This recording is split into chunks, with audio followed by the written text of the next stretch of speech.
tie kraštai jums, kodėl yra brangūs šitie kraštai? Jie brangūs šitie kraštai yra todėl, kad čia praleista mūsų jaunystės dienos.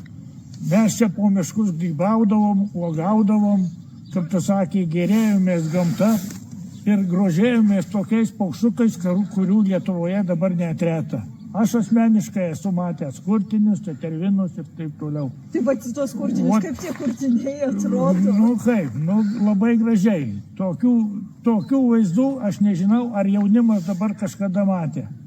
Ir matot, mūsų valdžia reiškiasi šitos gamtos kampelius pasiruošę sunaikinti grinai. Dabar nežinau. Vakar buvo, kaip tu sakė, internete įkelta toj decibelų lentelė. Tai klausykit, aš nežinau. Čia gal kaip čia miestį sugrius namai nuo jų šaudimų, jeigu jie čia pradės. Ir nežinau, kas čia toliau gali būti. Vienu žodžiu, iš žmonių ruošiasi atimti turtą. Asmeniškai aš čia turiu žemės ir miško, nežinau. Niekas nešneka, rajono valdžios atstovai. Nei vienas nieko nežino, nei seniūnai, nei gerbiamas Golikas, nei veisėjų seniūnas Zeninas Sabaliauskas, kadangi aš gyvenu veisijuose, nieko nežinau.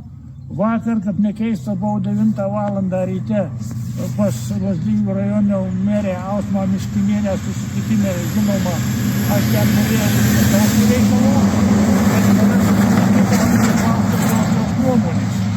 Vienu žodžiu, kaip čia dabar darosi, sakau, saugumo taryba, Nausėda, Olekas ir kiti, reiškiasi, ir Vaikšnoras kariuomenės vadas, sprendimą priėmė gruodžio 22 dieną, gruodžio 15 dieną, o merė su Kapčiamiesčio gyventojais susitikime, reiškiasi, dėstė tokią nuomonę, kad jūs viską meskit ir sutikit su visom sąlygom. Prašau, atsiprašau.